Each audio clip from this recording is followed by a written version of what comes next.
and it hits me, oh my gosh, this is that triangle. You know, there's explanation for everything that occurred in the Rendlesham-Pars incident that doesn't involve aliens at all. It was completely silent. It comes right over our heads. He saw a classic flying saucer really standing in the clearing. He turned over to my father and held his hand, and he looked in his eyes and he said, "We're not alone." Hello and welcome to the show that we call Podcast UFO. And I'm Martin Willis, your host. And we're coming at you live on the Dark Matter Radio Network, like we do each and every Wednesday night at 9 p.m. Eastern Standard Time. We have a great show for you tonight, and it's a rare interview with UFO researcher of several decades, Ray Stanford. And we're going to be talking about the Socorro flying saucer incident, which happened back in 1964. Excuse me, Andy Fleming will be on in a few moments, and he's going to be talking about the New Horizon, excuse me, he's going to be talking about the New Horizon spacecraft, which is nearing Pluto.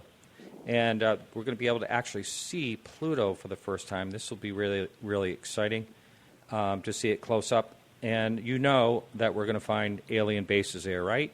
Right, Fred? All right, yeah. Yes, I'm kidding, everyone. Yes, I'm kidding. You know, I have some breaking news. You know, my producer, Fred, yeah, he really pulled some strings. And he pulled strings because I was going to fire him. You know, he called in sick 3 times in 2 days.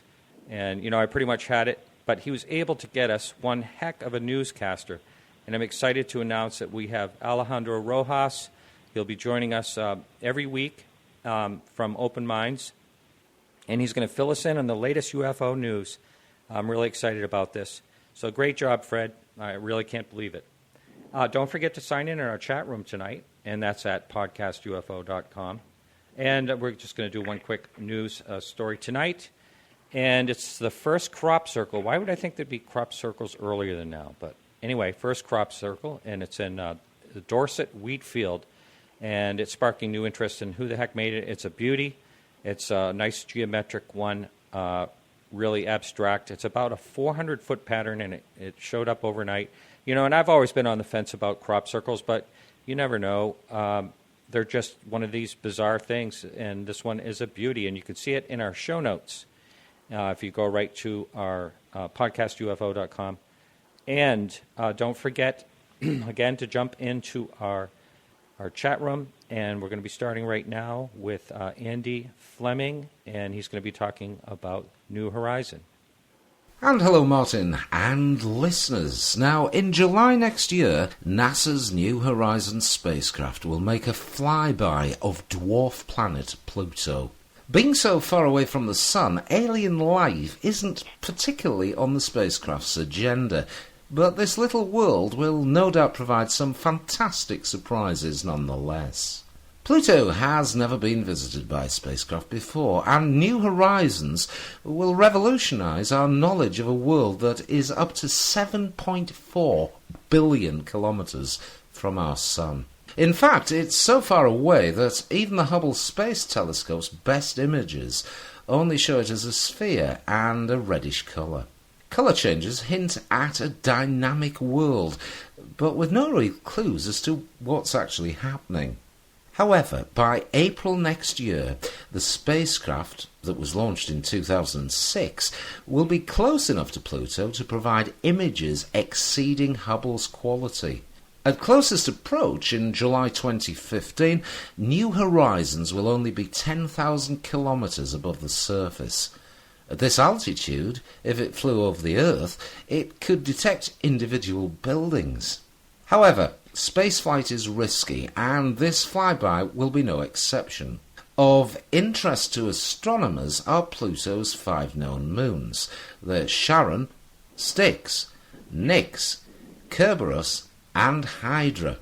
However, computer simulations show that meteoroids striking them could actually eject debris into orbit around Pluto. NASA will have to guide the little spacecraft away from such danger.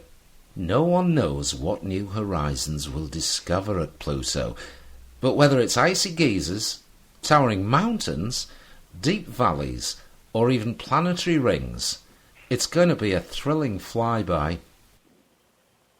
Oh, So there's that geezers again. I'm wondering if they call old gentlemen over there old geysers. I'm not really sure. But anyway, enough of that. Thank you, Andy, as usual. And again, jump in the chat room if you would. We see some people in there right now. Get in your little snuggly pajamas and snuggle up to your computer. Let's bring out our guest, Ray Stanford. How you doing, Ray? Oh, hello, Martin. It's good to be here. Yes, Ray. And you don't do too many. When's the last time you did an interview? It was a while ago, wasn't it? Oh, I don't know. I did. I guess my last one was on the Paracast. I don't know when that was, but I think it's been within the last 6 months or so. Oh, jeez. I thought it was a long time. Here, I just made a fool of myself right off the bat. Anyway, it's been a pleasure. I've talked to you a few times on the phone. You sent me your book, and by the way, that book is available. You have some. It's long out of print, but you have some available, and people can go to our show notes. And down at the very bottom of our show notes, you can see where you can buy it directly from Ray. He'll even sign it for you and send it to you. All that information's there. Ray, you wrote this book a long time ago, and you were there at the site. It's pretty exciting because it's all the way back in 1964. I loved your book. I read it with great enthusiasm, and it really was so well written. And just because it described you behind the scenes in the work you were doing and everything that was happening in J. Allen Hynek and the police office of the military, all this, it was wonderful. For the listener who has, most people know about the Socorro incident, and there's certainly information everywhere out there about it. But would you mind telling in a nutshell for the person that has never heard about it exactly what happened?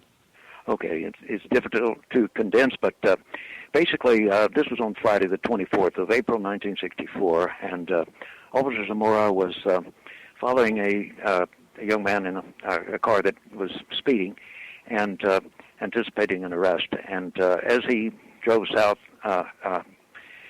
he saw something up in the sky off to his right, and he heard something simultaneously, a very loud, sustained roar. And he didn't know what in the world this might be, but he wondered. He was in the direction approximately of a dynamite shack, which would be just below some hills off to his right. And so he thought, my gosh, maybe the dynamite shack is blown up. The dynamite is going. I'd better get over there, see if anybody's involved, if there's a danger or a hazard. And let me mention first that just before Officer Zamora saw this thing descending in the sky in the west-southwest, there were some tourists in an old green Cadillac, a man, his wife, and their 3 boys. The eldest was about 11 or 12 years old, that were driving north, intending to get gas at the Whiting Brothers service station run by a man named Opal Grinder. And they were, as they were going north, they saw a strange object that came across their car, and as the gentleman said later, he thought he was going to lose his radio antenna. And then it went over and over to their left, crossed over their highway to the southwest, and began to descend. Well, then they saw the police officer go off the road, Monty Zamora, and head that direction. These tourists, by the way, no one in Socorro knew that this had happened except people listening to police radio. And so when the Opal Grinder, the service station manager, heard this, he didn't know what to make out of it. It was a strange story about a guy in a really weird craft almost taking the roof off their car. So anyway, Zamora climbed up. He hit the gas trying to go up the slope, and his tires spun. I think he had to make 3 trials to get up the slope. And when he got to the top, he saw something that pretty well stopped his clock.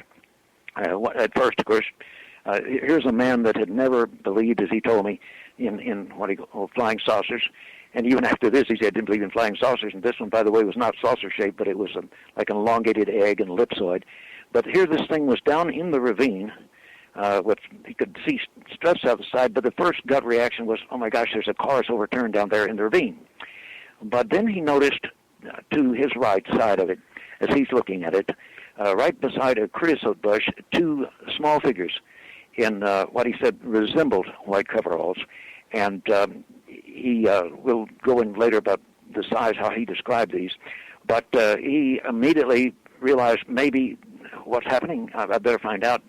So he went over to the right and dropped out of sight of, he could no longer see the thing in the ravine, dropped out of sight, came back up and pulled up right to a position that I later measured and stepped off as almost exactly 50 feet from the center of where it was landed. That's where he parked his car, right up on top of the slope. And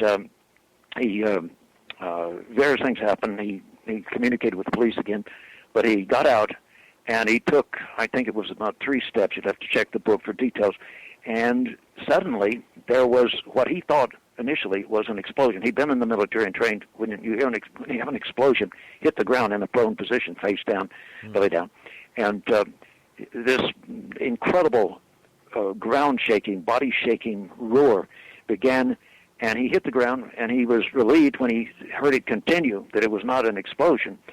But he then began to look back, and he saw that the thing was rising off the ground. And it took 6 seconds to get to the place where it stopped for a moment, and it had a blue-white flame that right where it was striking the ground, there was a slight orangish glow around the edges. But what struck him, and really puzzled him, in fact, because he'd seen rocket launches at White Sands, was the seeming lack of violence of this brilliant blue flame to the ground.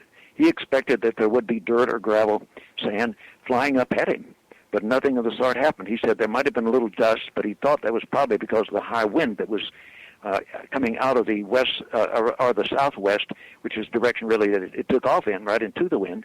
But he got up and began to run, and he kept looking back because this was an incredible sight to see. He had his glasses on, I would stress, and he saw on the side of it a red symbol, insignia, or whatever you want to call it. And we'll talk about that later, and the controversy that arose connected with it. But he, in watching this, he ran into the back bumper of his car and kind of hit him, kind of jarred himself, knocked his glasses off, but he was not about to stop to pick them up. He went on and ran on past the car, getting it between him and the object in case it still exploded. But when the flame cut off, he heard what he described as a wind down sound, kind of a turbine wind down like sound. And just within complete silence, it took off horizontally, going across toward the Perlite Mill, if I remember correctly. Check the book. That's about a mile. And it just went horizontally, and it passed, from his position at least, over the steel dynamite shack and went right on. When it got over near the Perlite Mill, it suddenly and steeply angled upward, not vertically, but pretty close to vertical. And as it was going away into the sky, and it got turned, of course, at that position where he's just seeing it from the end on, kind of circular-like. But Chavez, the state police sergeant, Samuel Chavez, drove up, and although he stated publicly that he didn't see it, police officers in Zamora and Socorro that were friends of his told me that he said that he saw this going away as just a little round dot disappearing at incredible speed, climbing up steeply into the sky. But anyway, when Chavez arrived, Zamora had already started wandering back down into the ravine to see what the heck this thing had done. But he was in a real state of shock. Chavez said when he got out of his car, he knew Lonnie quite well on a daily contact basis. He said Lonnie's not normally a pale thespian. He said he was ashen. His face was just white, and he had cold sweat all over his face. And Zamora came back and asked him to accompany him down there. He was a little shaken, more than a little, in fact. And when they got down there, Chavez noted the 4 landing gear imprints, and other officers arrived shortly, and they all saw that there was something rather strange. The bush that had been hit by this exhaust in landing and takeoff, apparently, half of it was missing, but the rest of it was not charred. It was not as if there were this hot, if you had a rocket flame there, heat transfer through the atmosphere would have been great enough that the rest of this bush would have been scorched, but it was not. And Zamora had felt only the slight heat, and this means that something quite extraordinary was involved in the takeoff and landing. In the book, I speculated about the possible source. People had said to me, Ray, don't you think that's a plasma rocket? No, it couldn't have been. If it had been a plasma rocket, there would have still been bounced off. It would have bounced off the surface, and it would have knocked up gravel or sand from the ravine bottom in various directions. Nothing like that happened, and I therefore hypothesized that it was a device which was accelerating subatomic particles to relativistic velocities. Einstein showed that if you accelerate a particle to right, as you approach the speed of light very close to it, it will increase mass. And I believe that this could have been a subatomic particle engine that is accelerating these things. As a result, only where the particles hit would it possibly disintegrate anything. Otherwise, there would not be a lot of heat, exactly as we saw. And later, when the Air Force got Mary G. Mays there to take plant samples and analyze them, she herself was very fascinated with the fact that one half of the bush is missing, and the stems that are there are black, but the rest of it still has its leaves and is not scorched. This almost proves that it had to be a very exotic exhaust. Well, I'm going to step into this account here, and well, let me first say that immediately after Chavez's arrival, State Senior Patrolman Ted V. Jordan arrived in his car with Under Sheriff James Lucky in the car with him.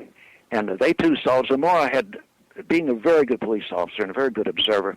As soon as this was over with and he could get back to his car and with a feeling of safety, he tore a piece off of a paper bag and drew the symbol which he had seen on the side of the object in red. Mm-hmm. And contrary to the popular rumor, and I'll explain how that came about later, it was an inverted V with 3 lines across it. It was not an arc with an arrow under it and a line under that.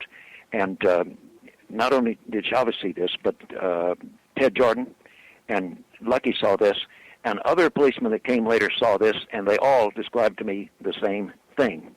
It was not until the next day that they began to get concerned, and the day after that, about what had happened. The FBI agent who quickly came to the site, Arthur Burns, he made an interesting comment. He told Zamora, if I were you, I wouldn't talk about those 2 little figures you saw beside the craft.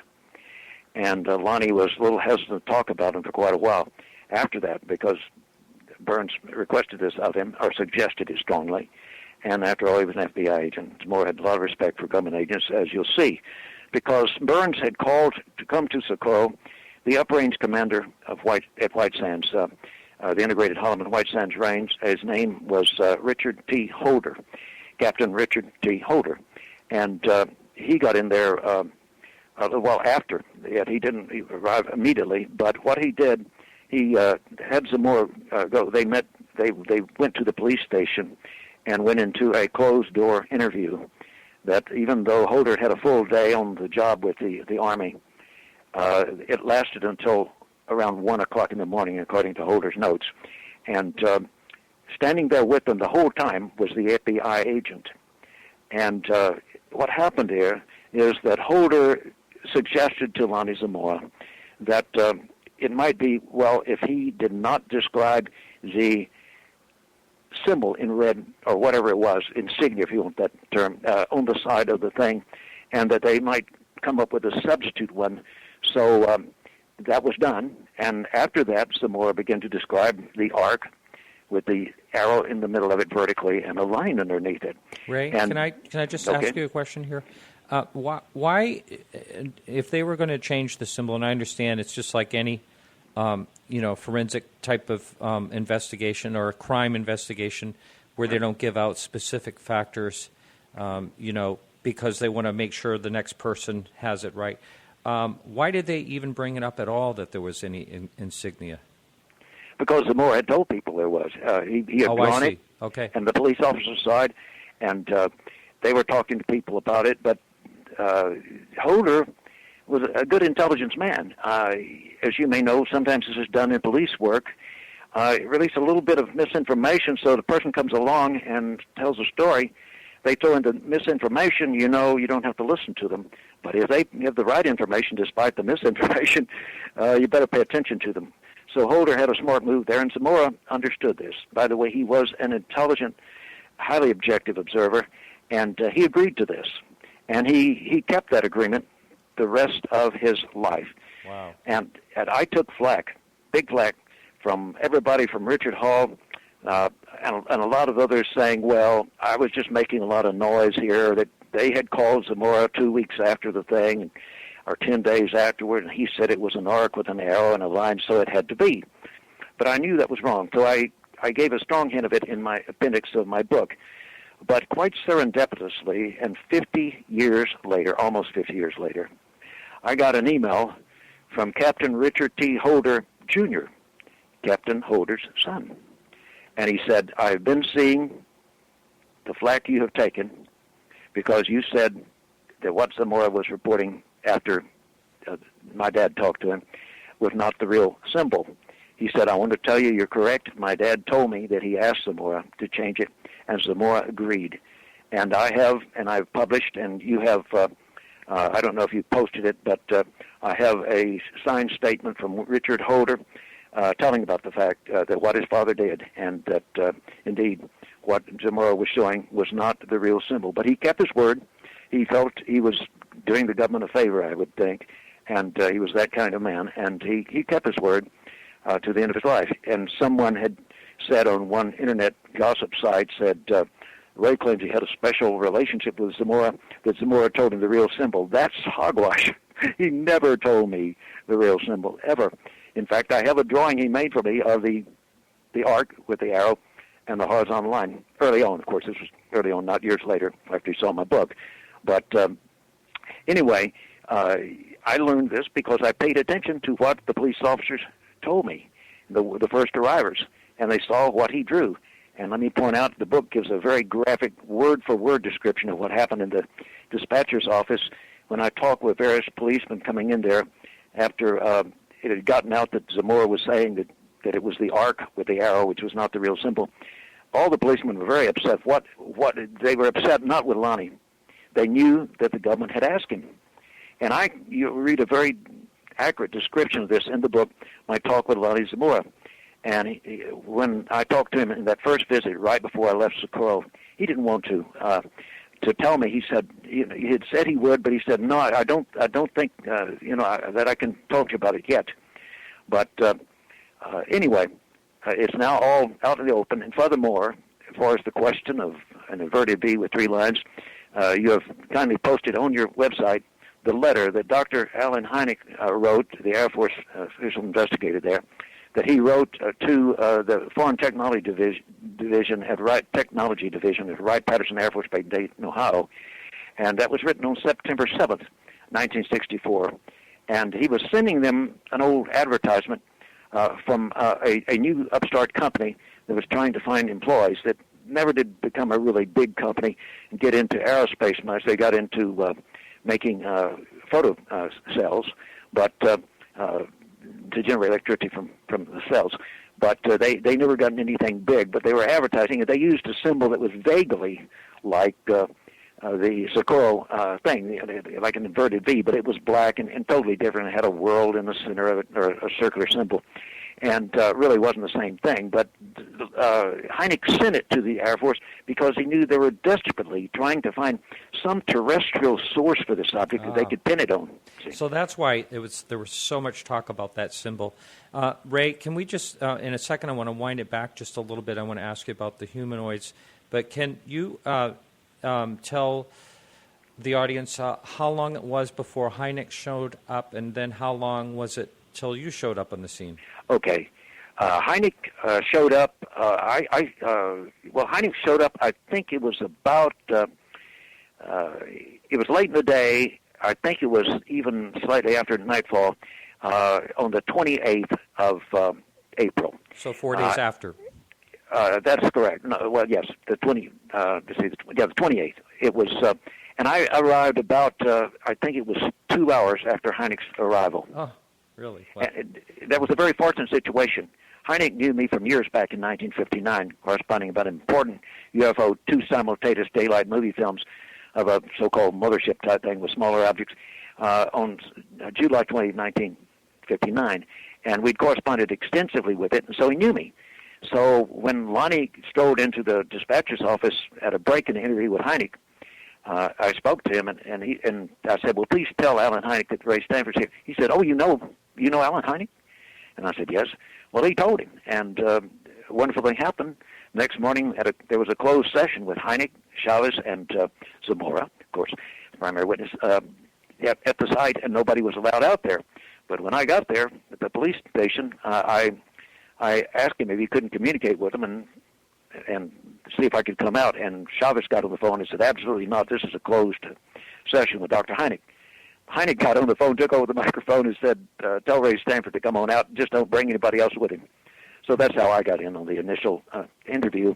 And what happened as a result of that is very important, related to the press conference that Hynek had immediately after our visit to the site there. And do you have a question or anything here, or should I go ahead and tell what happened there about the occupants at the site? No, you can go ahead quickly on that, and we'll just get back to the occupants. Okay. The occupants, we stood there, and Zamora was standing right beside the bush where he saw the one. There were two occupants. One was a little further to the west, and one was nearer to him. And the nearer one was the one that had jumped. Like he turned around and saw Zamora's car, probably heard it, the gravel he was throwing up as it came up the slope, and then looked over there. Zamora got up at the top, and looked.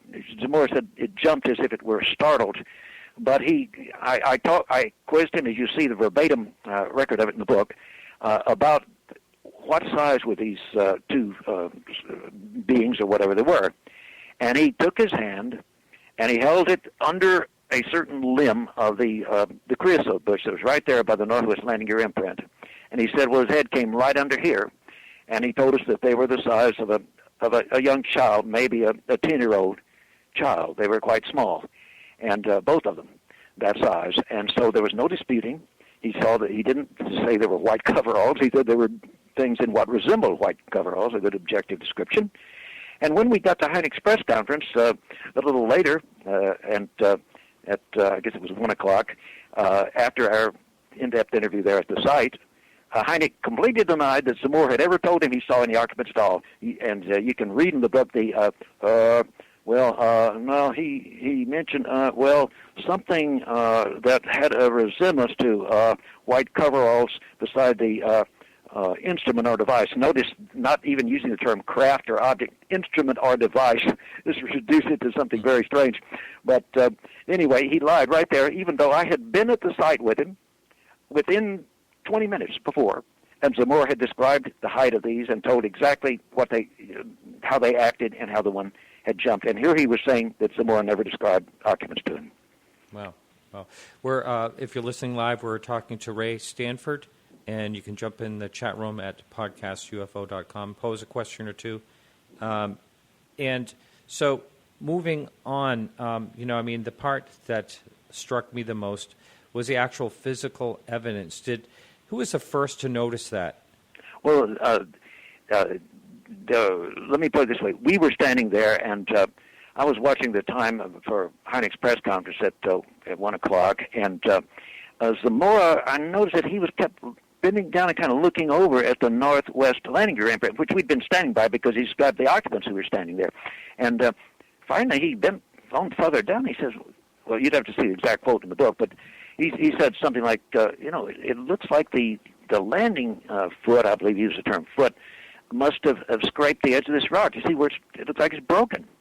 And this clicked with me, and I wondered what Hynek was going to say. Immediately, I realized this was a volcanic rock with some quartz crystals in it, small quartz crystals. It should have scraped almost any kind of metal had been rubbing down against it.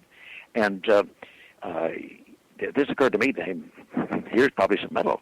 But Hynek merely said, yes, a heavy object might do that. That's all he said. And so then I said, well, and you don't want to be late to your press conference. Maybe we better get on up there to the motel. And so we went, and just so they wouldn't suspicion that I was thinking anything about what might be on the rock, I jumped in my VW Bug and took off ahead of them and headed for the motel. But when it was over and Hynek was being chauffeured back to Albuquerque for his flight home by the Air Force, and by the way, at the press conference he said he was here investigating this on his own, had nothing to do with the Air Force. He was just here on his own. Totally false. 100%, and documents prove it, and I have them in my files. But anyhow, this was a fascinating thing to see, that that at the press conference, within 20 minutes of our conversation at the site, he would say that Zamora never described documents to him. Now, oh really? Wow. Now, by the impressions themselves, they can actually tell the approximate weight of the vehicle by that, can't they? That's right. That's right. And what did they come up with on that? Well, even though, unfortunately, penetrometer measurements were not made, no one used a penetrometer there to detect the real compactability, some pretty good educated guesses were made. And I don't remember the exact figure, but off the top of my head, you'll find it in the book.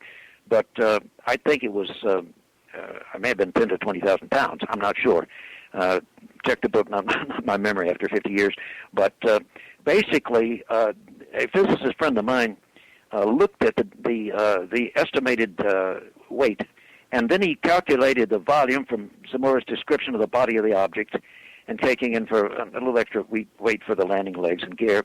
And he came up with the fact that based on the penetration, that it was within a reasonable density range for conventional aircraft. It was a little heavier than a conventional aircraft would be, but it was within a reasonable range of that. So the thing that he pointed out was that the landing gear had pushed down. They had not dug out. They weren't dug out. They were clearly pushed down into the ravine soil, and then as they pulled out, some of the dirt that had come back over them after getting out of the way of the landing gear.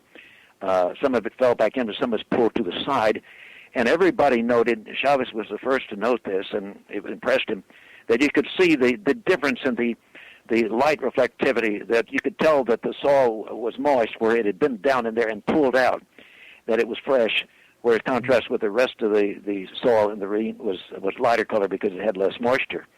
And so that was an important observation for Chavez to absolutely let him know that the thing had just been there and taken off. Now, you'd asked me about the rock itself. I went back after the media conference, and I got the rock. You snuck back there, really, right? Like at night when everyone was gone? No, it wasn't at night. No, oh, no. Okay. The conference, I think the conference was at 1 o'clock, if I remember correctly, and by, I forget the exact time, but around 2 o'clock it was over with, and I made speed back there because it looked like it was threatening rain. And when I got out of sight, there was a little mist, and then for a moment the clouds cleared, and I got that nice photograph that you kindly posted on your blog site of the landing gear with the rock in it. I have a picture also that I didn't send, but after I removed the rock from it, but I documented that it was there. And then I documented that it had been removed. And it was not ever, I did not take a look at this until I wrapped it carefully in some newspapers and put it under my Volkswagen seat. And it was not until I got back to Phoenix that I took a look at it, because I needed to get back. It was a 400-mile drive, and I wanted to get back, and preferably before nightfall. And so on my way back, I got really sidetracked because I had my own sighting of a UFO, and I got two pictures of it in broad daylight, and it was moving north to south. I was 22 miles west of or was it? Well, anyway, don't quote me. It's in the book. But anyway, I was quite a ways west of Socorro, and this thing flew across, and it was a rather impressive sight. And I won't go into the amazing details we found later, when in recent years I was able to enlarge the movie slides, the slides, but not movie, and Ektachrome slides, and see some quite remarkable facts about this object. But what I want to bring up is that when I finally got where I could get to a telephone, I called Walter Schroed of Radio KSRC Socorro, who had been the first one to broadcast about this event. And I told Walter about it, and I was kind of hoping that he would broadcast and say, did anybody else see this? But he didn't. And as he told me, he just decided not to. But a while after I had called him, some people came into the radio station. They said, we're listening to you driving into Socorro, and we have to tell you about what we saw. We were driving east, and we saw this object going from south to north across the highway. Well, they gave him the exact same time that I gave him, except they were west of me. they were west of its course, and I was east of its course, and they described it, as you said, exactly the same, with the shimmering blue back end, the back half of it. It was kind of elongated thing, but the back half of it was a shimmering blue light around it. And they described it exactly the same way. So Schroed was pretty impressed, the fact that he hadn't described anything, hadn't asked for witnesses, and this couple just came in and told this to him spontaneously. So that's this. You can see how this sidetracked me a little bit until I got to Phoenix and got in good sunlight and opened up and saw this marvelous metal that I thought that you can't imagine the thrill that I had when I saw that. Absolutely. That's to me was one of the most exciting parts of the book, and I want to talk a little bit more about that. But I want to jump back to talk about Lonnie. Did you ever have a conversation with Lonnie where he would say that, I wish I'd never said anything about this? Did he ever have that feeling? He never said that to me. Never said it to you? Because I know that he went through I know that he was frustrated because of all the attention he was getting, and he didn't want it. You know what I mean? Is that a good assessment? Yes, and his wife is a very nice person, and his daughter. And let me amplify what you said with this little story. Before I moved up here 27 years ago, I was still living in Austin and had my operation down there for electronic and optical tracking of UFOs. I got a letter from Lonnie Zamora's daughter, and she gave me information that conclusively proved that she was his daughter. And she said, I was 4.5 years old when this happened. And she said, as you said in your book, she was, I think at the time, 21 or 22 when she wrote me. And she said, my dad, you said he was a closed-mouthed man. Yes, he is to this day. She said he doesn't want to talk about this, never did want to talk about it, never wanted it to have happened to him. She said, so when I turned 21, and she asked me to call her on the phone, and we had a really nice conversation for about an hour. And she said, I said, Dad, look, I'm 21. Okay, I was 4.5 years old when this happened, but would you tell me now what happened? And he said, no, I don't want to talk about it. He said, you see that big box over there, that big corrugated box? He said, there's all kinds of articles written on this, and there's all kinds of letters from everybody and their dog. He said, no matter what article you read, you'll find out that the truth is only one person got it accurate. That's Ray Stanford. It's that book over there. It's a coral saucer on the shelf. If you want to find out exactly what happened, Ray is the only person that got it right. And so that's why she contacted me. And she said, and what I want to know, too, have you learned anything more about this? And I told her what subsequently I had learned. So I thought that was a wonderful, heartwarming thing. And after Zamora died of a heart attack a couple of years ago in November, I wrote a eulogy that was carried pretty broadly on the Internet for him, and she wrote me a very sweet letter thanking me for the eulogy. So he has a wonderful daughter, and his wife is a really sweet lady. I know this from talking with James Fox, the producer, who had extensive contact with her a few months ago when he was in Socorro. And she has verified, she said that this completely, it absolutely upset him inside tremendously. It was so beyond anything that he had ever conceived of. And it just really kind of turned. She said he did go to a priest and talk to him about it because he was very, very upset. Yeah, that really changes everything when you really, see something like that. Let's go back to talking about the rock again. So you have this rock, and this whole story, the way it unfolds, I want you to tell that in great detail about how you brought it to be analyzed. Because you held now, how old were you in 1964? You were pretty young. Yes, I was, as of, now in April, of course, I was still 25, but when June came, I was been 26. And the picture that is in the Air Force files of me with Chavez and Zamora that Heinrich took at the side in the Blue Book files, of course, that was... of course, before my birthday, which is in June. So anyway, I had corresponded. I had been authorized by Richard Hall, the late Richard Hall, Dick Hall, to officially investigate this for what they called the National Investigations Committee on Aerial Phenomena, which, I'd point out, was not a government organization at all, despite the seeming name, the name that might make people think that. and it was just a UFO investigation organization. And he authorized me to investigate it for them. So I duly, immediately, as soon as I discovered this metal on the rock, I called Richard and told him about it, and we communicated back and forth. Now, we had a very unfortunate situation, and I take the full blame for this part of it.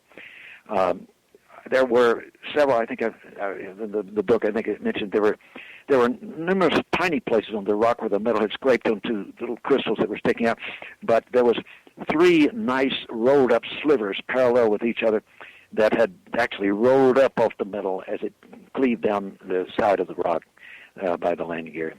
And unfortunately, there was a medical doctor friend of mine that I invited to have a look at this, and instead of leaving it sitting on the table, I picked it up and handed it to him. We were standing out in the yard, and he reached and took it right exactly where the slivers were, and all 3 of those were lost.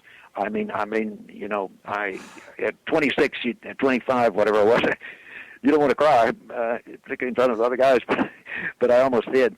I mean, I went and I found a guy with a powerful, powerful magnet, and we, in case it was magnetic, we didn't know what metal was, but we tried to see if we could pick it up. We couldn't find these slivers at all. It was, of course, in the grass and the dirt of the Phoenix, you know, kind of sandy yard there.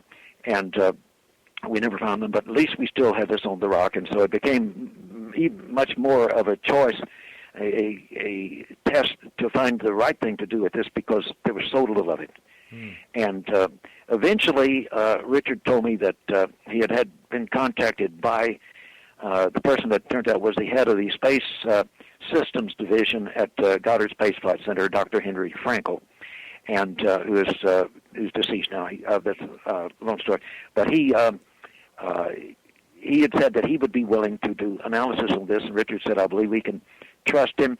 I went over there, and they showed me their laboratory and all that. He named the various analytical systems they had, including X-ray diffraction.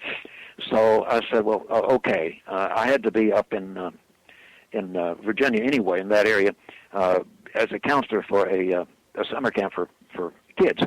And I knew that, of course, I really wanted to do this. And so I said, well, I'll just come right on up and we'll do this. So we did it, and you can read in my book the tension I went through, even the last moments before you make the final decision, we're going to take this out to Goddard Space Flight Center and analyze this. And but we went out there, and everybody that wants to know the details must read the details in the book because they were carefully recorded in every detail. Now, there was a very interesting thing that this man who was the head of his whole division there, Space Systems Division at Goddard, was a very, to me, credible man. Richard said he told him that he had once been pretty much a believer in UFOs, but he'd become more skeptical in recent times, but he was looking for more evidence that might resolve the issue. And I said, well, look, I've got something. He said, I don't think the government really knows, you know, what's going on. And I said, well, I think they do to some extent. I said, let me show you something. And I had an album there, and I showed him Joint Army-Navy Air Force procedure called JANAP. 2 of them, one for radio and telephone, and for radio telephone description and coded communications in case they saw objects that might be dangerous to national defense. And one of the things drawn was a distinct Saturn-shaped UFO with streaks behind it indicating making a high-speed reversal of direction. And he was flabbergasted. He said, it's hard for me to believe. Where did you get these? I explained to him where I got them. And he said, look, I'm going to have to check on this. And he was very open and honest. He said, look, I'm not going to tell him this. I'm going to call up an admiral friend of mine. Since these are Army, Navy, Air Force documents, he said he should know about them. And I'm going to put on the speakerphone so you can hear him. And he got this guy on, and the guy said, I can't talk about UFOs. He said, well, you know, let me describe to you a naval document. He said, what naval document? Anyway, the text of the verbatim thing is there. And the guy hears this, and oh, man, he's shocked that he has copies of it, and he admits, okay, yes, they are.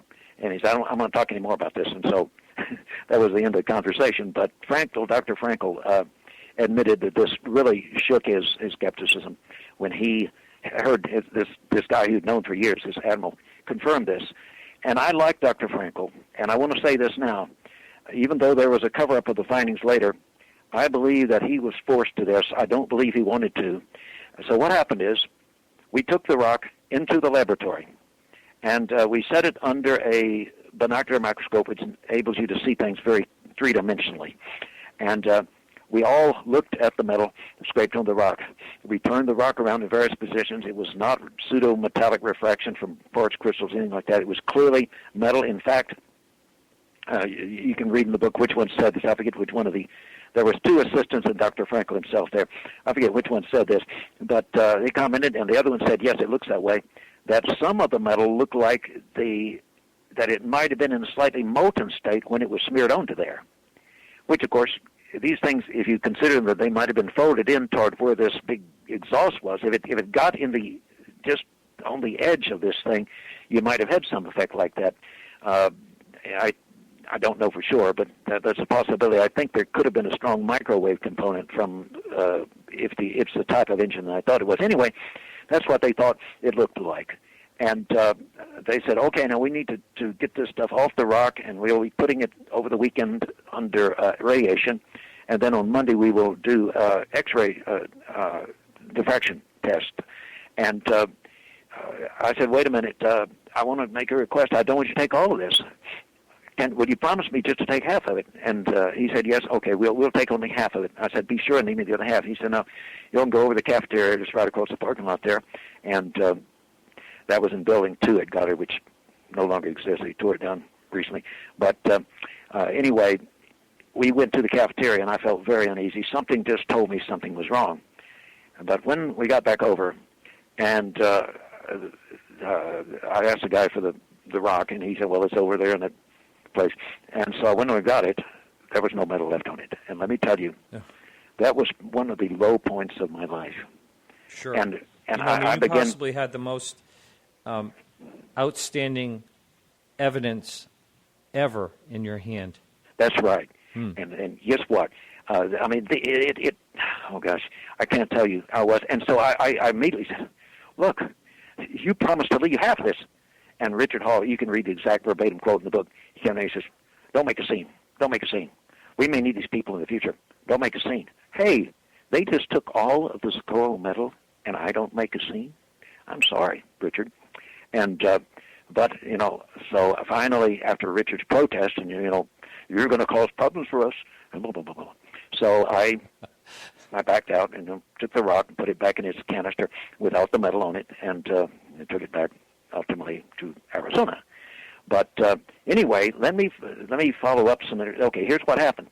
I went down to the summer camp, and he had told me to call him back on Wednesday. Then on Monday they would take it out of the radiation and would using X-ray diffraction. What this does, on film, you produce you have the actual pattern of the way the radiation that is re-emitted from the absorption of radiation, as it's re-emitted, it will give you pictures of the crystalline structure, and you can diagnose what the material is by the crystalline structure. And so I called him, and please, everybody, read the exact, this is verbatim recorded in the book, what Dr. Frankel told me. It was totally sincere and forthright, and this will not be verbatim. It's in the book, and I don't like reading from the book. It's kind of boring to read over a radio show.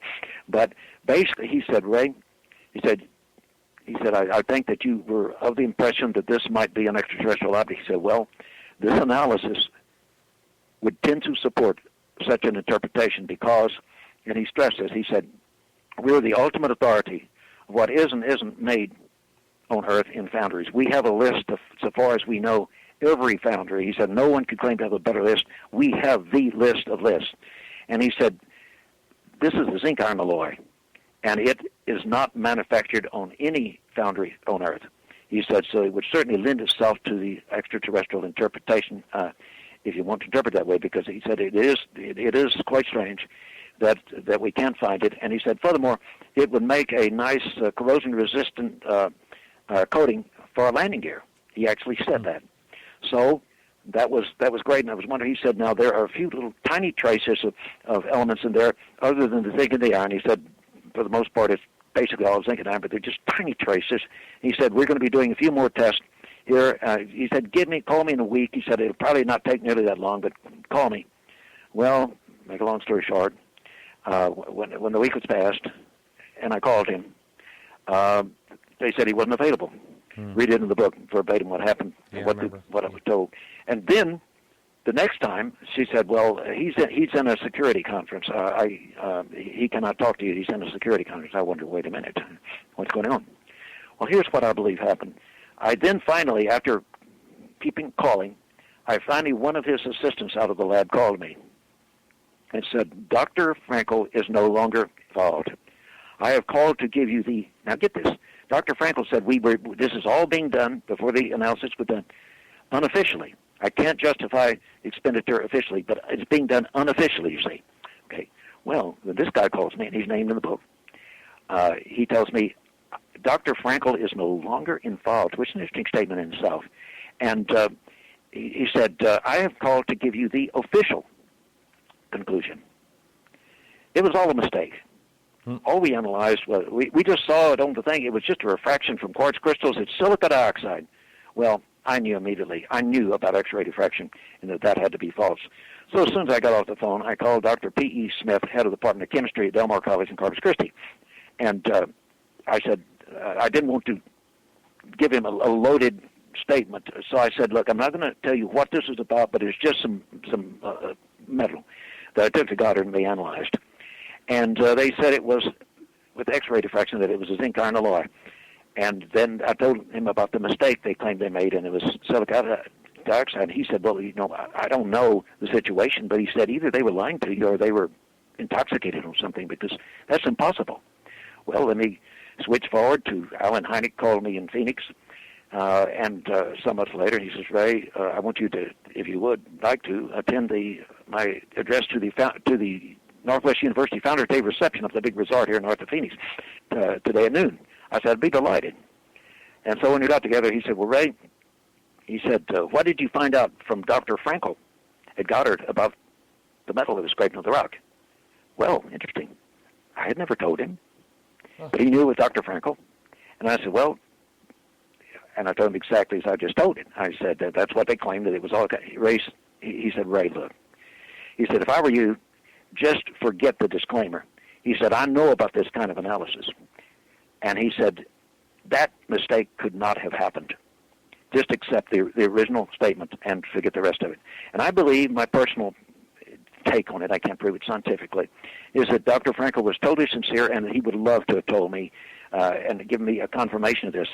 But I believe it had to be taken, and he had said, if there's something important, we'll have to take it, I didn't use the word upstairs, but to the authorities and get, they'd have to get permission to make a statement anyway. And so I believe they told him, hey, you can't confirm this to him. This is important. You can't talk about it. And I think he did not want to lie to me, and he didn't want to tell me that. And I think he was the kind of man, and a very honest man, that didn't want to. Now, I'll add very quickly the most remarkable, strange, the universe is very strange. That was 1964. Years later, I came up here from Texas, and I married a lady that worked at Goddard Space Flight Center, and I'm still married to her, my wonderful wife, Sheila. And at some point when I came here, she worked at the visitor center, but eventually she was transferred to a better job in public affairs. And for the second time since this had come out, and I published this in the book, there was a big publicity flap about this and about the cover-up at Goddard. So guess what? Freedom of Information Act request came in to Public Affairs, and guess whose desk they came to? Sheila Stanford's desk. How about that? Hey, listen, we only have about 3 minutes left, Ray. Okay. And I know we're going to do an extended version, so the live listener, if you want to check out the podcast after about an hour time, tomorrow you'll hear the extended version. And, before we sign off for the live show, and that's less than 3 minutes, you mentioned that there was some new things that happened, and keep in mind you only have a couple minutes. Is there anything you can tell the listener right now? Well, Sheila said there's a conflict of interest. I can't take this, and you passed it to others who said they couldn't find any record of it, of course. But, yes, there are a number of things, one of which is I believe that I have uncovered the reason, and a very good one, why suddenly on Sunday, the third day after the event, at 4 o'clock in the afternoon, the FBI agent and government authorities with a radiation detector and the analyst for plant materials showed up at the Socorro site. And it had to do with the fact that the film that Patrolman Jordan had taken was radiated and was damaged by radiation. The Air Force had discovered this. They'd gotten it from him, taken this, discovered it, and said they better go out there and check for radiation, I'm sure. And I have some interesting things I could say in the extended session about that. Okay, we'll move on in that. So for the live listener right now, you can check out, again, our podcast will be up tomorrow for the rest of it. And Ray, for the live listener, why don't we say goodbye?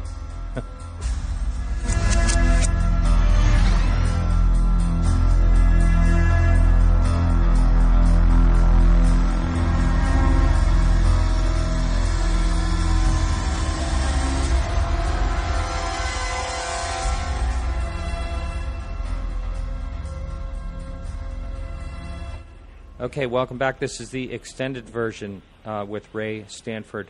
And Ray, what other involvement did Hynek have in this whole situation?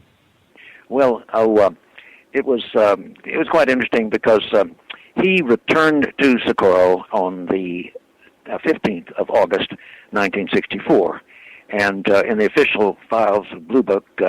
He comments to the Foreign Technology Division that he told them the story. He said, my story was that I just happened to be traveling through, which wasn't true. He was absolutely there on a mission.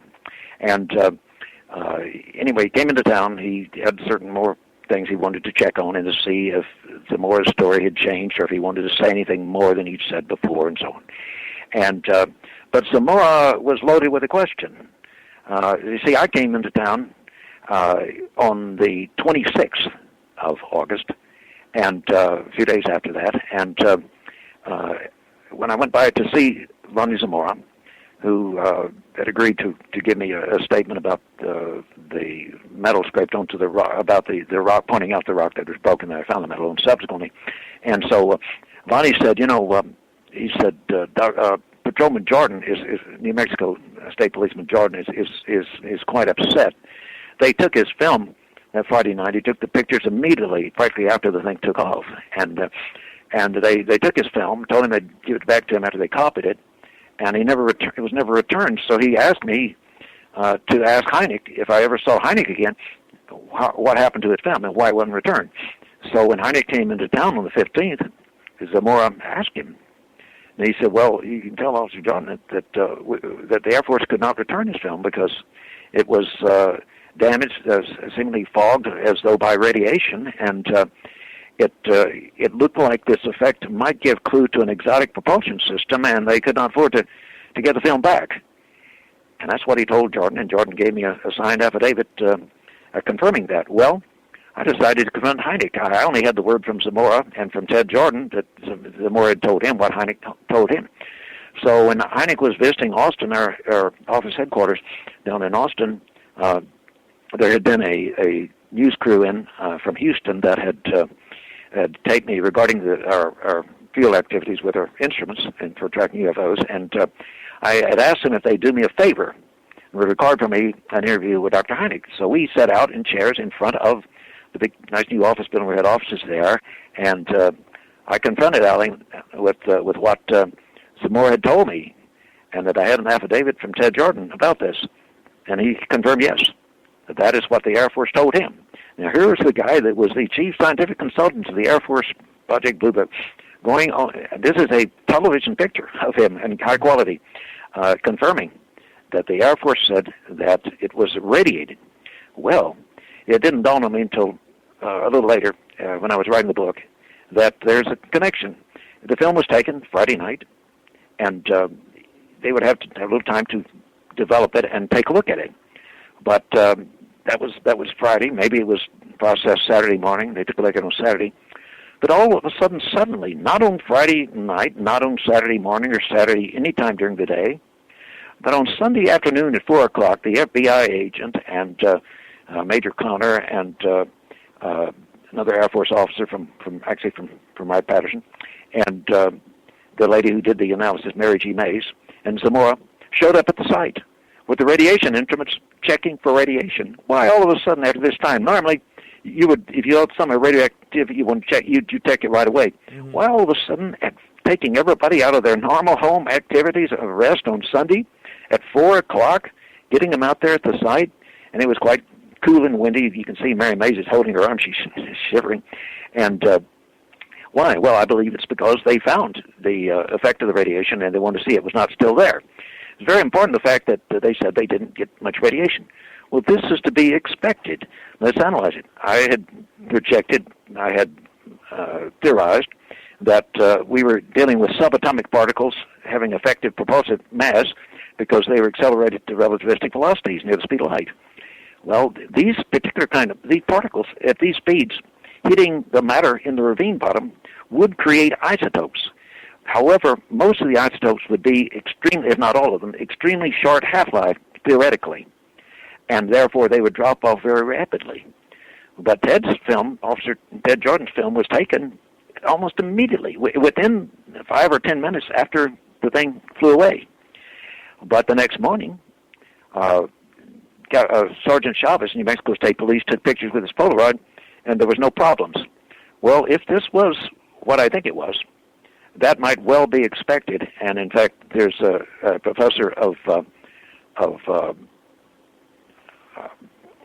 professor of advanced mathematics. I'm forgetting exactly what he teaches at a university in New Mexico. That's the state director from MUFON there, Don Burleson. He has several times given papers on this since he saw my report on this about what kind of isotopic situation we could see in this situation and the very fast drop-off. And I think it's an extremely telltale fact that they showed up at 4 Sunday afternoon. So that is a very exciting thing, and I'm also excited about the possibility James Fox has said, I'll believe it when they ask me directly for the videotape, but he said they badly want to use this in the film because this is a major, major thing. The head of the Air Force investigation, Dr. Heine, actually saying that this film was irradiated and that it appeared that it might give clues to advanced propulsion. So here we have a very, very important item that I hope that they will be using in the film because of its importance to this whole case. It is certainly not something that anybody could have faked. Right. Now, I want to go back to, I want to ask you a question later on, but I don't want to forget this question. I'll put it that way. And that is, I want to talk about your UFO tracking equipment eventually. But to stay on track with this right here, you just talked about this could not be faked. I want to talk about the people that are kind of, well, I don't want to use any bad terms, but they really have made up these silly stories about this being a hoax, and it completely falls apart. Right. I want to talk about the professor, and I also want to talk about the person that claims that NASA had this helicopter drop in something and pull it out, and there are people in white uniforms and all that stuff. Oh, boy. So let's talk about the people that claim the hoaxes. Okay, now this is a claim that it was a student hoax of New Mexico Tech students. And it is not only without basis, but it is totally false from beginning to end. It began with idle speculation by a closed-minded Dr. Sterling Colgate. You see, when this began, Walter Strode of Radio KSRC in Socorro, who was a guy who did all the radio interviews, some of which you've heard with Zamora, and he, that night, the night that was there on the night of the 28th, I believe it was that night. Anyway, we went over to have something to eat, and we saw two ladies there that started telling us about, they had both heard the roar on landing and the roar on takeoff. But Strode told me, he said, it's kind of funny. I went over to the university today, and he talked to Sterling Colgate, and he said, what do you think about this report, this thing that said it happened down there, that Zamora saw? And he said, well, obviously it's a student hoax. And he said, what do you mean? He said, it doesn't sound like a student hoax to me. And he said, well, it has to be. He said, why do you say that? Do you know somebody that created a hoax? He said, no, I don't know anybody. But he said, it has to be. It had to be? He said, yes. He said, otherwise, there's nothing to be coming here from the stars. It's too far away. Nobody can make the trip. Mm-hmm. So it has to have an explanation. The explanation, we're at college town. These kids, they play stunts sometime. They must have done this. Ignoring the fact that... This is what he based his whole argument on? Is that that's all it was ever based on. And then years later, you see, Linus Pauling wrote him, knowing that he had been there at the university at that time, and he said, well, what do you think about that thing that said happened in Socorro? And he said, oh, it's a student hoax. And so, who takes this up and says, woohoo, I've got the proof, this is a student hoax. Well, the truth of the matter is, not one element of the story fits what really happened and what all the witnesses described. I mean, there were all kinds of witnesses. I mean, these students could not have flown a craft in over this car and had to take the roof off of it. Didn't they say something about they had this film up, or this projector screen up or something? Did I hear something about that? Oh, I don't know anything about that, but I can tell you, the whole thing is so ludicrous. Let's take this from the start. Okay. We have to posit that these students were psychic. Yes. They knew exactly how Zamora was going to react. They knew Zamora was going to be chasing this speeder, so they had this speeder. Well, I happen to have the name of the speeder. And I know what his name was, and he was not a student. He was not engaged in a hoax. A young kid, and there was no hoax involved. They could not have made this thing. People saw it flying. There was a report at the radio station that the guy, I think there were two of them in the car, saw this thing flying down towards Socorro from Albuquerque. Then it almost took the thing off the car. Okay, then it has to come in and land. Then it has to have two occupants beside it. Then in 6 seconds, it has to turn on this flame. Well, in the first place, it was claimed, well, this was a hot air balloon. He shows this stupid little tiny hot air balloon there as proof of this. This had to be a hot air balloon. Sorry. A hot air balloon, you have to have a flame underneath it. The flame goes upward into the bag to create the heat. This flame was going downward into the ground, making a terrible roar. And by the way, I have been right beside, and in fact have ridden in a hot air balloon, make the kind of roar that Zamora described at all. Yes, I've been in one. And in 6 seconds, they have to land it in this high-speed wind. There was a wind up to 40 knots out of the southwest at that time. You have to bring it into this wind from the east against the wind and land it. Then you have to have it in 6 seconds fire up and take off with its exhaust going down into the ravine instead of up into the bag, and there was no bag. It was not shaped like a hot air balloon. It was exactly like the drawing in my book, a long ellipsoid. Impossible. And furthermore, they were girders. And it took off in 6 seconds, had folded these things up, and took off in total silence after the roar. And there was the humming sound, the turbine winding down, some more sound, when the roar cut off. And it flew across to the perlite mill directly into the wind, and then angled up almost vertically and disappeared in a very short time. Calculations have been done by an engineer in California, and he concluded that, knowing the actual size of it, the more said it was, to become invisible to the eye in that amount of time, it had to have become supersonic. And there was not any sonic boom. We know UFOs don't produce sonic booms. But and this thing didn't either if it was going supersonic. Anyway, there's no way you can get that performance out of a hot air balloon. No way you can make it look like what Zamora saw. And furthermore, let's go back to this completely asinine thing, this total fiction that a helicopter is bringing in this. Why are they bringing in this cylinder from White Sands to bring it down by a dynamite shack in Socorro? It's absolutely crazy. And furthermore, there was no sound of any helicopter. Nobody saw a helicopter. They would have you believe that this Latino, this wonderful man, who the famous tracker of meteorites, that had taken a report from Zamora about the trajectory of one of the meteorites he was trying to track and find on the ground, Lincoln La Paz, he said that Zamora's report to him was as accurate as anyone had ever given him. He said he is an extremely accurate observer, and I know this. Zamora was so objective. You could not, no matter what you said, he embellished nothing, as hoaxers usually do. Mm-hmm. He was totally objective. He wouldn't even say that these were coveralls. He said in what resembled white coveralls. Mm-hmm. Every word of the man was commendable for its objectivity. And Chavez, who is a very hard-headed, anti-UFO kind of a guy who always believed this was some kind of a black project craft despite the small occupants, he he absolutely backed Zamora 100%, and he realized that this man he knew what a wonderful policeman he was, and everybody in Socorro, Hynek, I've got copies in my files of the letter, this long letter that Hynek wrote after his in-depth investigation into the character and intelligence of Zamora. They write, these idiots that say, who was a lunar lander, which is totally disproven.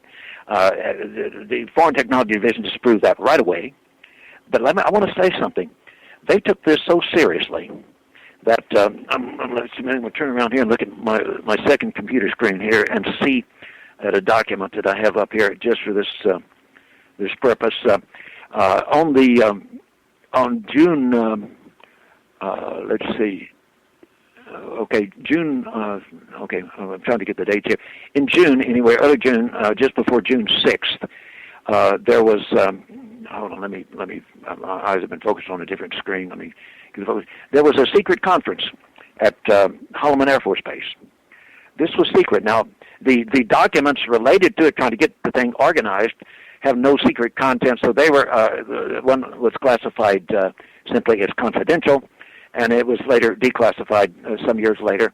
The other one was unclassified because they did not discuss classified information, but it talked about a secret meeting that was to occur at Holloman Air Force Base, and it involved, there was a teleconference from a Mr. Sayan, a Captain Weimer, and Captain Quintanilla, of course we know who he was, on June 24, 64, before this conference, which was on July 6. Now, by the way, this Mr. Sayan is mentioned in both documents. Notice he has no rank before his name. Who is this mysterious Mr. Sayan? Well, I can practically show you he was with the intelligence community. If they're with the intelligence community, they all can use often the last name, but you'll not see a rank. You'll not see anything other than that, simply the simplest form of identification. Anyway, they rendezvoused on the 6th of July, and listen at this. In the communication about planning the conference, it says, get this, Captain Hector Quintanilla, AO 2231554, will arrive on or about 6 July 64 for meeting with MDC Commander. Captain Quintanilla, get this, is cleared up to and including top secret. So here we go. In other words, they wanted to know that everybody had good security clearance before they go to this.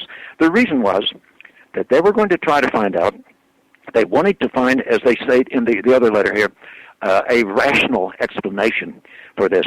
They wanted to try to determine if there was somewhere a black research project that they didn't know about. And that's why it was so secret and held at Holloman. And nobody knew about this until years later when these got declassified. But this is how seriously they took it, and they got zero. As as Captain Quintanilla later told the CIA, absolutely, they could not find anything that could possibly have been there on that day or at any other time in Socorro.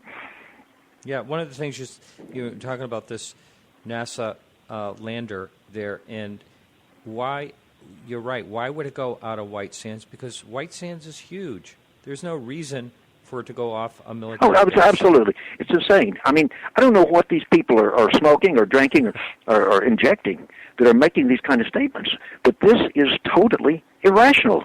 I mean, my God, you're right. White Sands is huge. And furthermore, the areas where any experiments with flights go on are way even further down in White Sands.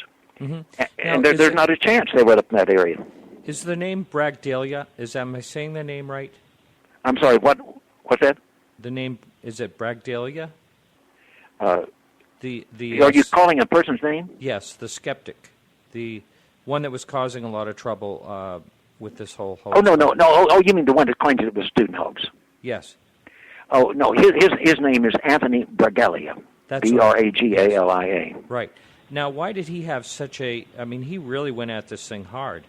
Any idea why he had such a... You make yourself famous a hero. You explain the best close encounter of the third kind case in the world, probably.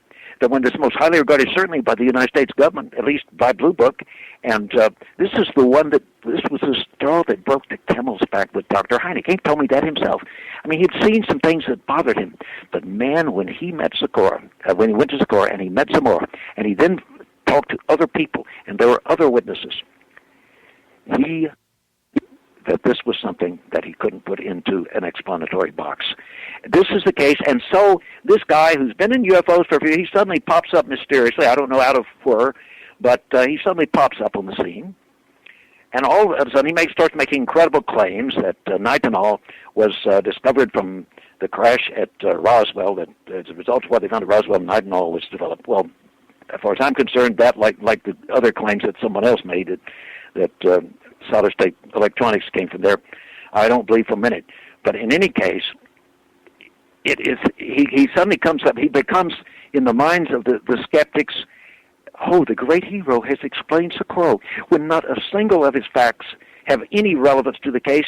They do not match anything in any way whatsoever. Now, what was Philip Glass, what was his stand? What, Phil Glass? Yeah.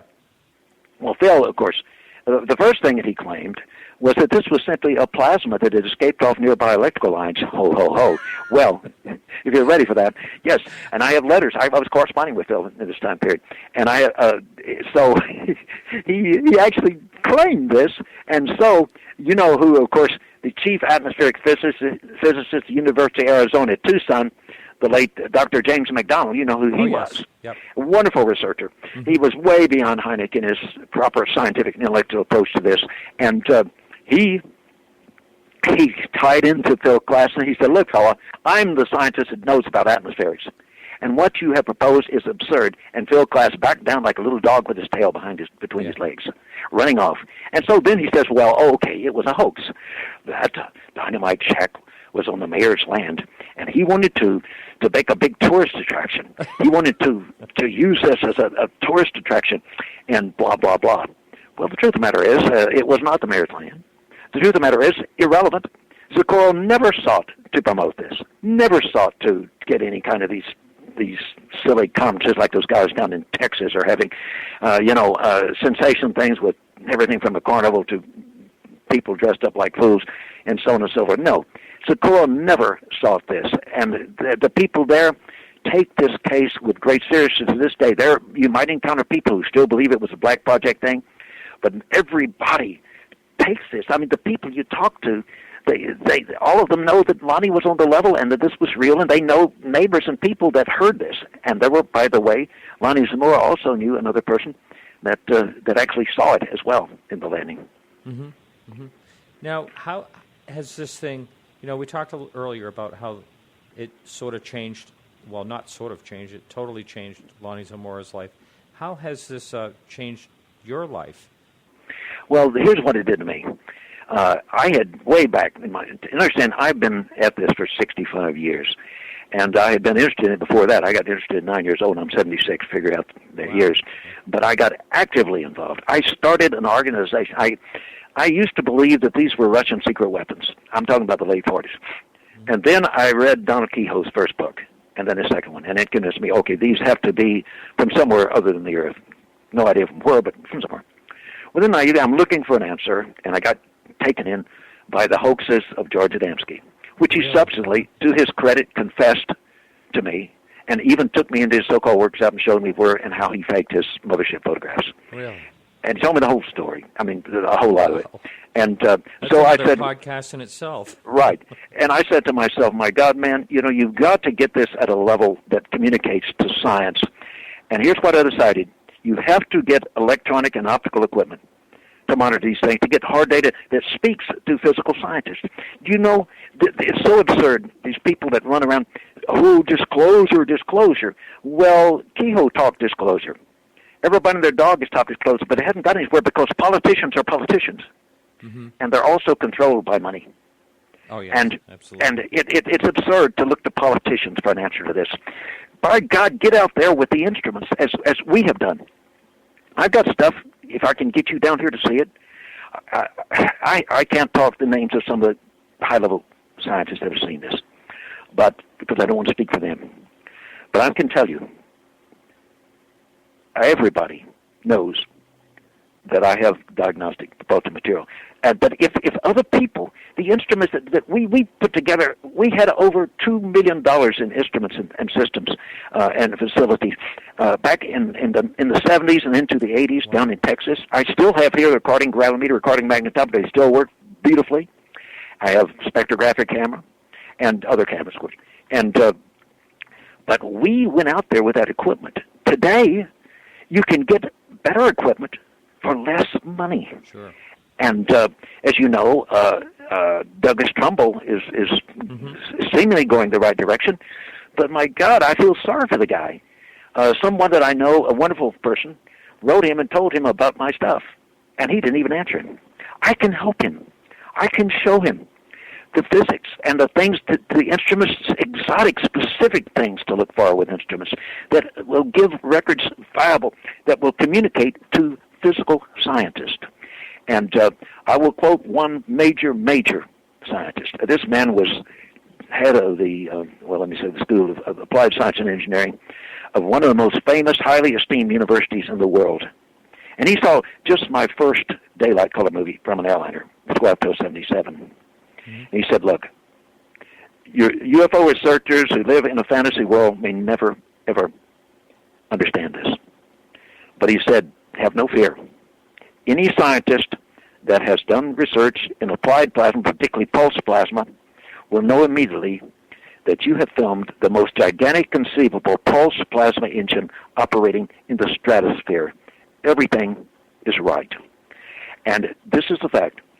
Scientists seeing this, I'm ready. I mean, you have a link on your website where people can see my talk on dinosaur tracks and the new dinosaur species that I found that's down in the Smithsonian. Yes, but I am ready to ask them to let me show the best of this evidence there. You know why? Because it is the engineers and the physical scientists there who see this, and they understand this. Are you talking about the Smithsonian? I'm talking about Goddard Space Flight Center. Oh, okay. Do you think they'd be open-minded enough? Oh, absolutely. Really? They don't have to be. They can be as closed-minded as they like. But by golly, most of them, when they see this, it's like this high-up scientist at this major university told me. When they see it, they will know. This is not a matter of faith. When you see the physics, when I show you the physics, when I show you in broad daylight a disk with emitters around the rim, with a magnetic field that is causing the electrical emissions, which were under electromotive force, to be rotated by the Lorentz force, and you see the spiraling electrical fire around the object, you see it cause a tower with triangular objects on it to glow and project a beam, a narrow beam that looks like an electric rope spiraling out 30 diameters in front of it. This is what Chris Lambright wrote in that book. That's right. Descending. That's right. Mm-hmm. And he tells the whole story of how I gave this, and how the aerospace, the major aerospace scientists that I gave this to. He said, Ray, now, and my wife, who is, you would never get an exaggeration of anything from her. She will tell you, she heard him say, I want to thank you. You have given your government today a quantum leap through the atmosphere and into space. And they went much further than that. And now they are testing things out in the boondocks of the Southwest that are related to this. And I can prove this. I have documents I can show that I got from him right here that I could not possibly have unless this whole story were true. And Chris checked into his entire background of every scientific paper he ever published and conclusively shows that he never had this idea until he talked to me. He came and talked to me because I had showed this to one of his, the guys who were working on a PhD under him that had been down at the University of Texas and before that at Rice University. And this fellow, I showed it to him right after I got the movie. And I said, God, I said, this is it. This is how come they can move through the atmosphere at hypersonic speed and never make a shockwave. They're electrifying the air in front of them, moving out of the way, moving around them. In fact, effectively propulsion, a relative vacuum in front, compression in back, that's propulsion, but also, thus you don't get any shockwave. And he said, I think you're right. Well, believe it or not, he had this guy come down. They were coming to the International Conference on Aerospace, Advanced Propulsion at Goddard.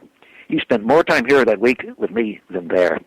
And let me tell you, the results have proven, as Chris shows in his book. But at the end, he said to Ray, I wanted to come here because I have designed, and I can prove this. I can show you. If you'll come here, I'll show you the papers that prove it.